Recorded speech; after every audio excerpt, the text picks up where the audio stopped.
चलो यहाँ देखो, तो इसमें क्या कहा है, ध्यान से समझेंगे पहले इसमें कह रहा है कि किसी विशेष समय पर, गर्मी में, ठंडी में, बरसात में, कोई एक विशेष टाइम है, कोई एक विशेष समय है, और उस समय पर किसी नगर के निवासियों के समुच्चय आर में एक संबंध बनाना है। मतलब हमारे पास एक समुच्चय होगा, उसको हम किसी से भी दिखा सकते हैं, जैसे ए से दिखा देते हैं।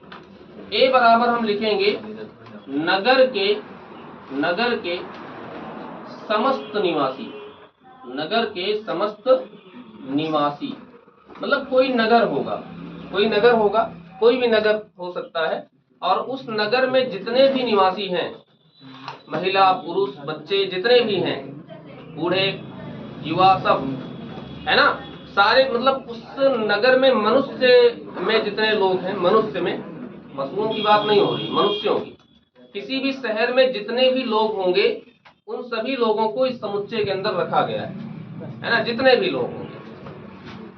लोग होंगे किसी शहर में, सारे लोगों को, शहर के सारे लोगों को कहाँ रखा गया, इस समुच्चय के अंदर रखा गया। राम, श्याम, मोहन, सीता, गीता, है ना, सबको रखा गया है इसमें। अब उसके बाद इस समुच्चय से हमको एक संबंध बनाना है, और संबंध क्या बनाना है, संबंध बनाना है x, y के रूप में, और संबंध की शर्त है कि x और y एक ही स्थान पर कार्य करते हैं। मतलब संबंध में वही लोग रहेंगे जो एक जगह पे काम कर रहे हैं,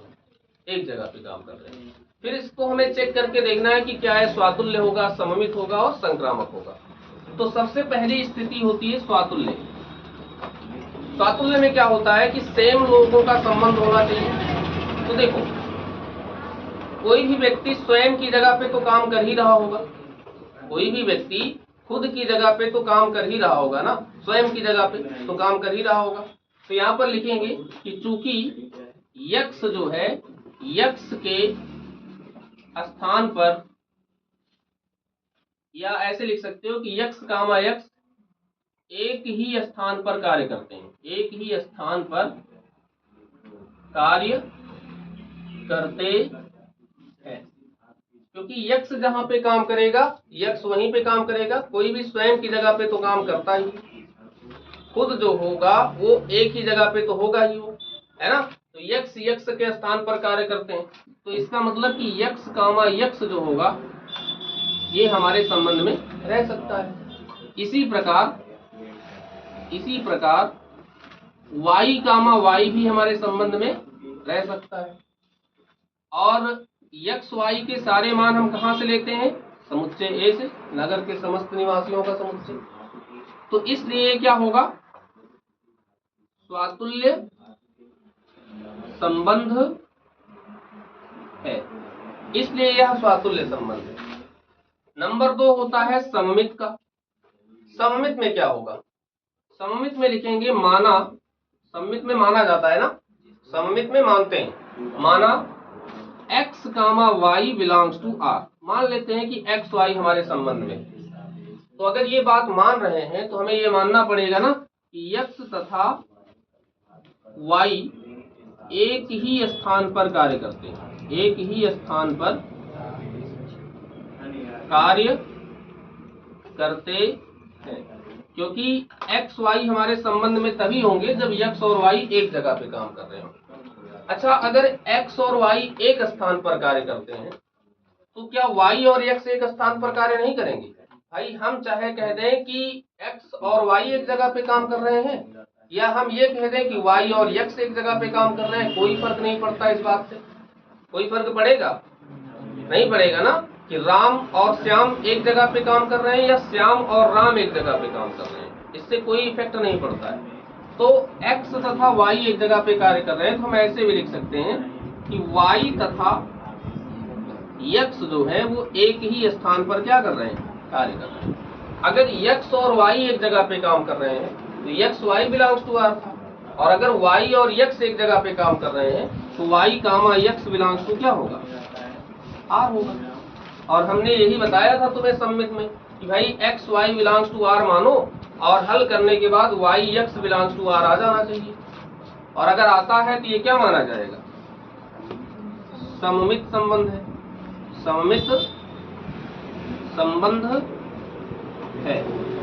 तीसरा नंबर आता है संक्रामक का। संक्रामक में हम 2 बार मानेंगे, लिखेंगे माना x, y belongs to r। x, y belongs to r। इसका मतलब ये होगा कि x तथा y एक स्थान पर कार्य करते हैं, एक स्थान पर कार्य करते हैं। तथा दूसरा मानेंगे y, z belongs to r।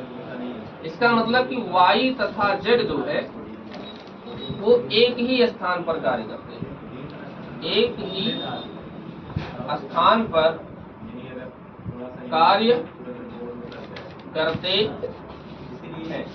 अब थोड़ा सा लॉजिक लगाओ इसमें कि देखो x और y एक जगह पे काम कर रहे हैं और y और z एक जगह पे काम कर रहे हैं, मतलब x y के साथ काम कर रहा है और y z के साथ काम कर रहा है।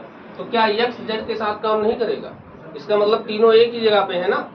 पहले कह रहे हैं कि x और y एक जगह पे है, फिर बाद में कह रहे हैं कि y और z एक जगह पे है, तो इसका मतलब तीनों एक जगह पे है। तो हम यहाँ लिख सकते हैं कि इसलिए x तथा z एक ही स्थान पर कार्य करते हैं।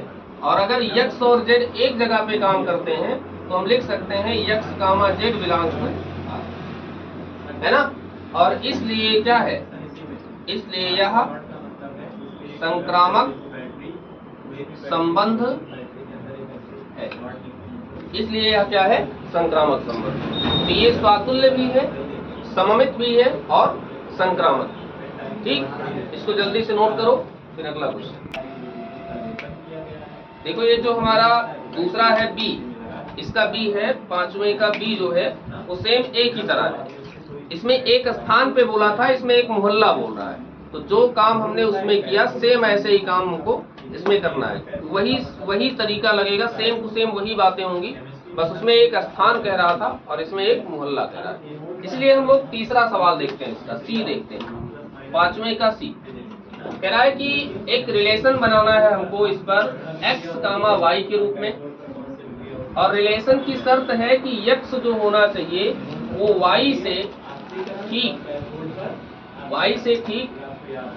7 सेंटीमीटर लंबा है, 7 सेंटीमीटर लंबा है। ये हमारा है अगला क्वेश्चन। इन्होंने कहा कि इसी समुच्चय पर एक रिलेशन बनाओ x, y के रूप में। x, y यहाँ कोई 2 मनुष्य होंगे क्योंकि ये मनुष्यों का समुच्चय है, नगर के समस्त निवासी, है ना। कोई 2 लोग होंगे यहाँ पे, और 2 लोग इस प्रकार से होने चाहिए कि x, y से 7 सेंटीमीटर लंबा हो, मतलब आगे वाला जो हो वो पीछे वाले से 7 सेंटीमीटर क्या हो, लंबा हो, तभी रिलेशन बन सकता है। तो उसके लिए क्या करोगे, सबसे पहले स्वातुल्य की जांच करोगे। क्या कोई खुद से 7 सेंटीमीटर लंबा हो सकता है? कभी नहीं हो सकता। कोई व्यक्ति स्वयं से लंबा कैसे हो सकता है? हमेशा वो स्वयं के बराबर ही होता है ना। कोई व्यक्ति खुद से 7 सेंटीमीटर लंबा नहीं हो सकता, ये अप्राकृतिक है, अव्यवहारिक है, चाहे जो कह सकते हो। तो यहाँ पर हम लिखेंगे कि चूंकि x जो है not equal to x plus 7, x का मान कभी भी x प्लस 7 के बराबर नहीं हो सकता। अगर नहीं हो सकता तो x, x हमारे संबंध में नहीं रह सकते, नहीं रह सकते। 2 लोग सेम लोग नहीं रह सकते, क्योंकि कोई भी व्यक्ति स्वयं से 7 सेंटीमीटर लंबा नहीं हो सकता। और इसी प्रकार y, भी हमारे संबंध में नहीं रह सकता, क्योंकि यहाँ भी वही नियम होगा कि y से 7 सेंटीमीटर लंबा थोड़ी होगा। हम x और y के मान कहाँ से लेते हैं, समुच्चय A से।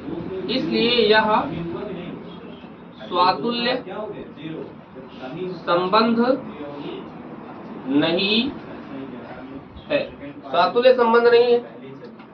फिर दूसरा नंबर आता है सममित का।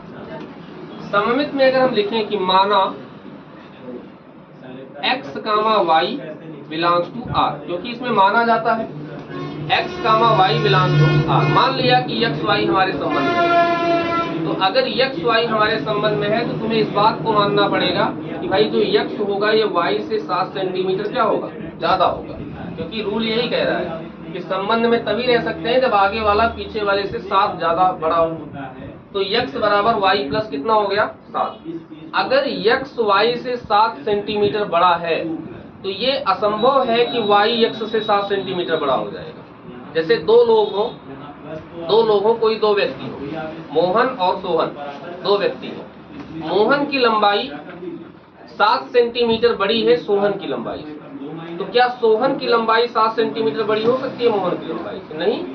अगर मोहन बड़ा है तो सोहन कैसे बड़ा हो जाएगा? तो अगर x बराबर y प्लस 7 लिखा है तो ये कभी नहीं हो सकता कि y बराबर x प्लस 7 हो जाए। ये हो सकता है? नहीं हो सकता। अगर x y से 7 सेंटीमीटर बड़ा है तो y x से 7 सेंटीमीटर बड़ा नहीं हो सकता। खुद से सोच सकते हो, दिमाग लगा सकते हो स्वयं से कि भाई अगर कोई किसी से 7 सेंटीमीटर लंबा है तो उससे 7 सेंटीमीटर छोटा कैसे हो जाएगा? तुरंत तो छोटा हो नहीं सकता उससे, है ना?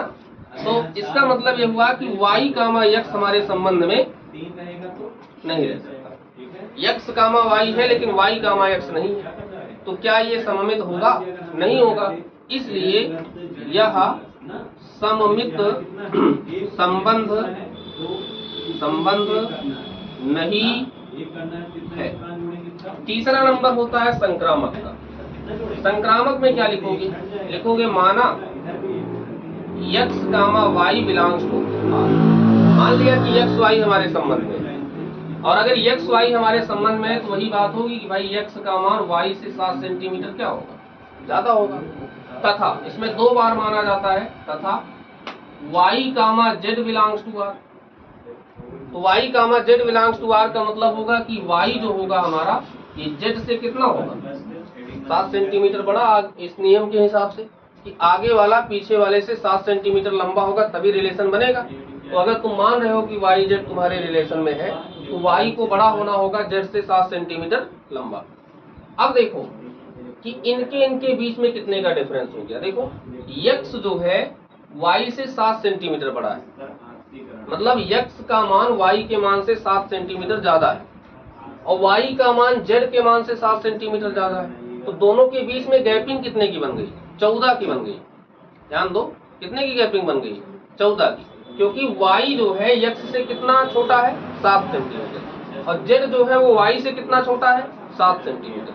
तो इसका मतलब x जो होगा y से कितना छोटा होगा? 14 सेंटीमीटर छोटा होगा ना? कितना छोटा होगा? 14 सेंटीमीटर। और अगर रिलेशन चाहिए तो कितना होना चाहिए? 7 सेंटीमीटर। 7 सेंटीमीटर छोटा होना चाहिए तब रिलेशन बनेगा। तो 14 हो गया, क्योंकि ये 7 इससे छोटा हो गया और ये इससे 7 छोटा हो गया, तो 7 7 14 का अंतर हो गया ना दोनों में। तो यहाँ पर लिखेंगे कि x जो है वो z से कितना बड़ा है? 14 सेंटीमीटर। 14 सेंटीमीटर मतलब x does not equal to z plus 7। x z प्लस 14 के बराबर होगा, z प्लस 7 के बराबर नहीं होगा। और इसलिए हम कह सकते हैं कि x कामा z हमारे संबंध में नहीं होगा। तो अगर संबंध में नहीं होगा तो क्या ये संक्रामक है? नहीं है।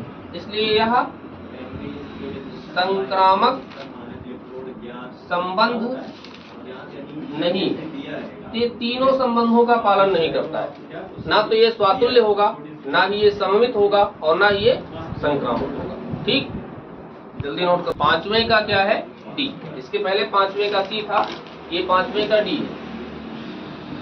डी में क्या कह रहा है कि इसी समुच्चय पर, नगर के समस्त निवासियों के समुच्चय पर तुमको एक संबंध बनाना है। संबंध x कामा y के रूप में होगा। संबंध की शर्त है कि x y की क्या है? पत्नी है। x y की पत्नी है, ये तो ज्यादा समझ में आएगा। x y की क्या है? पत्नी है। एक रिलेशन है x कामा y के रूप में, और शर्त क्या होनी चाहिए कि यहाँ वही दो लोग रह सकते हैं जिसमें आगे जो हो वो पीछे वाली की पत्नी होनी चाहिए, तभी रिलेशन बन सकता है, यहाँ पे संबंध बन सकता है। तो इस पूरे नगर में बहुत सारे ऐसे लोग होंगे जो पति पत्नी होंगे और उनको इसमें रखा जाएगा, इस रिलेशन में। ठीक है। अब यहाँ पे पहला प्रश्न बनता है स्वातुल्य का। क्या कोई स्वयं की पत्नी हो सकता है? आप व्यवहारिक है, कोई स्वयं की पत्नी हो सकता है? नहीं हो सकता। मतलब यहाँ लिखेंगे चूंकि x की पत्नी कभी नहीं हो सकती। x की पत्नी नहीं हो सकती। ऐसा संभव नहीं है ना, असंभव है। असंभव क्या, नामुमकिन है। पृथ्वी लोक पर तो संभव नहीं है ऐसा कि यक्ष यक्ष की पत्नी हो जाए, है ना। तो अगर यक्ष यक्ष की पत्नी नहीं हो सकती तो यक्ष कामा यक्ष हमारे संबंध में रह पाएगा? नहीं रह पाएगा, क्योंकि संबंध की शर्त है जो दो लोग यहाँ पे रहे उसमें आगे वाली पत्नी होनी चाहिए, पीछे वाली, है ना। तो यक्ष यक्ष की कभी पत्नी हो नहीं सकती, इसलिए यक्ष कामा यक्ष नॉट बिलोंग्स टू आर। इसी प्रकार y comma y not belongs to r. और यक्ष वाई का मान हम कहाँ से ले रहे हैं?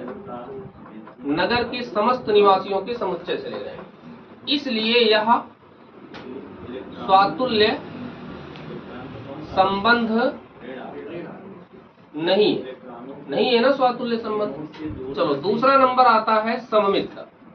सममित में सबसे पहले हम लोग मानते हैं कि माना x comma y belongs to r. मान लिया कि x y हमारे संबंध में। अगर इस बात को माने हैं तो इसकी शर्त भी माननी पड़ेगी, तभी तो संबंध में रहेगा ये। तो अगर x y belongs to r हमने माना है तो हमें ये मानना पड़ेगा कि x जो है वो y की क्या है, पत्नी है।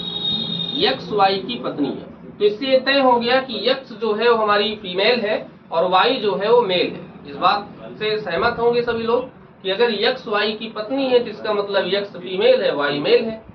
अगर x y की पत्नी है तो क्या y x की पत्नी हो सकती है? अगर x y की पत्नी है तो क्या y x की पत्नी हो सकती है? असंभव है। अगले जन्म में भले हो जाए, इस जन्म में मुश्किल है। मुश्किल क्या है, इस जन्म में हो ही नहीं सकती, है ना। अगर x y की पत्नी है तो y x की कभी पत्नी नहीं हो सकती, क्योंकि y यहाँ पर क्या है, मेल है ना।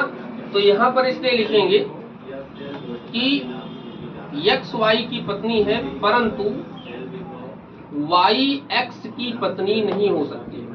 y x की पत्नी नहीं हो सकती। और क्यों नहीं हो सकती? क्योंकि ऊपर स्पष्ट कर दिया गया है कि x जो है y की पत्नी है, मतलब x यहाँ फीमेल है और y मेल है। तो तुरंत एक ही समय में, इसीलिए कहा गया था एक ही समय में नगर के निवासियों का समुच्चय। तुम इसमें तर्क नहीं दे सकते कि हम 2 साल बाद इनको उल्टा कर देंगे। वैसे साइंस का जमाना, उल्टा किया जा सकता है, इस पर मतलब एक तर्क बन सकता है, लेकिन इसीलिए इन्होंने ऊपर स्पष्ट किया है कि एक ही समय में, मतलब एक ही टाइम पे ऐसा संभव नहीं है, एक ही क्षण में ऐसा संभव नहीं है ना कि x y की पत्नी है और y x की पत्नी बन जाए, ऐसा नहीं हो सकता। ठीक है, तो y x की पत्नी नहीं हो सकती। तो अगर y x की पत्नी नहीं हो सकती तो y comma x not belongs to क्या होगा, r होगा। भाई इसमें वही लोग रहेंगे ना जो आगे वाला पीछे वाले की पत्नी हो, और ऐसा यहाँ हुआ नहीं तो ये नहीं होगा संबंध में।